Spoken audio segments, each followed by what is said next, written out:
it's campus right now. We are back with the daily school vlogs because that's kind of what my life has consisted of the first 4 days out of the week. And then the last 3 days out of the week, I'm working out and sleeping, if I'm being honest.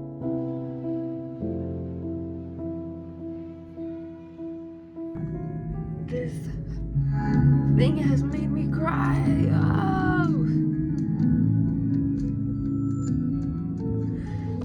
Oh my god. I knew that my history class was gonna make me cry at times. Like, she's put in so much trigger warning for this class.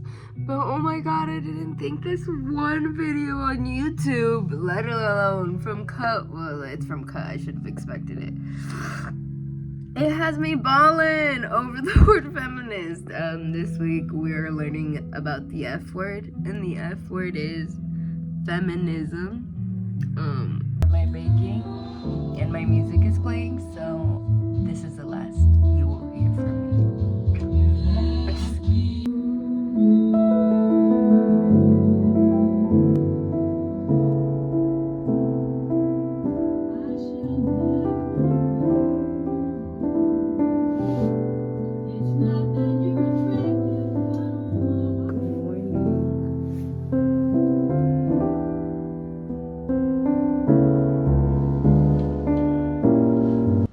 Not only because they are yummy, but because they have a little bit of good amount. They have like a good amount of protein in each thingy, so I try to eat one. Not all of it. The best I could do is probably a third or fourth or half. If I'm really hungry, I'll eat it all. But I usually eat half of it just before the gym, so I'm not on an empty stomach. To incorporate to drink water before I leave to the gym. It's not that fun. But now that it's 4:45, we're gonna head out.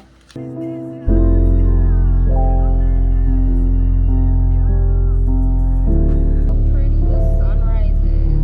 This is exactly why I like coming.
got a really beautiful, heartfelt message, and I really felt like sitting down and kind of having a little chit chat, just because it's been a minute since I've really like had an open heart to heart, or just like being honest on where life is right now for me, where and how life has taken me from being 10 to being 12 to being 13 to 16 20 to now being 25. My therapist has been with me since I was 18. And she's kind of seen me grow up in all of these different eras and mindsets of my life, whether they were good or bad or shitty. They were all kind of necessary and needed so I could be to where I am now. And one thing that really stuck with me that she said was the path less traveled on. That really stuck to me because if I'm living the life I'm experiencing, like the choices I'm making aren't your typical choices that you hear about, or aren't like what is shared about or put on the internet or even on social media. I feel like a lot of the times everyone promotes just like this still very traditional American dream of making money and having a big ass house and finding love, and and I think for me personally, like, that dream is beautiful, and like to everyone that has it, like, you don't understand, I think it's beautiful, and a part of me might be jealous for the rest of my life, but that's fine because I didn't choose it. Anyways, beautiful. Like, family to me is everything. I am a very family oriented human being. But I think early on in life, with the experiences I had, I just kind of, like, for me personally, I think for a while I lost hope in that. And then I think I just kind of realized that I lost hope in that being my main dream. I think as a young Mexican girl growing up in a very traditional first generation family, I was taught a lot about family and how it's the goals in life and everything. And I think shortly after that, I really went into this thing of like, I don't think that's what I want in life anymore. I think after my first relationship, it just really made me realize that, like, I don't think I want to be with just anyone. And if I were to be with anyone and commit to anyone, it would take me a long time to commit to someone, like, in a serious form type of way. And don't even get me started on bearing a child. Nah, homie. Like, that's not just... No! But also, like, too serious for me that, like, I feel like when like, when it's your time for that type of life change and that type of responsibility, that will happen. And that's like, you'll know. I don't know, personally, I feel like you'll know that's just your way of life. Like, that's gonna be how you start your life.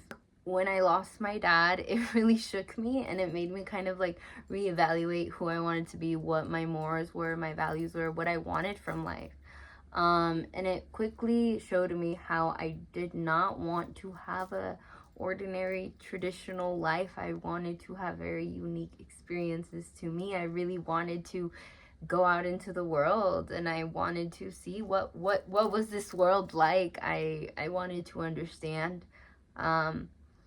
And I did. I got to experience a lot of things. I got to experience something that, like, I'm not sure I would have signed up to experience that, but I did. Like, there's just so many unique things to me that I'm like, damn, this, like, even me now, when I look at myself in the mirror, like, the ways that I'm shifting into this woman very much that talks about what she wants, that's very much like gender neutral, that's very much her own self, yet I am also so much of a woman and so much of a leader and a friend and a shoulder to cry on when I need to be those roles and when I need to switch into that mode. But going back to all of it, of how she said the road less traveled on, to me, what that means to me, and I think what that has meant to both of us, is constantly choosing throughout the past from 18 to 25 courses of my life in between there, that path that I've been constantly choosing is to choose myself, is to constantly choose me, even when there is this opportunity for a relationship that, yeah, it might feel nice to be with someone, but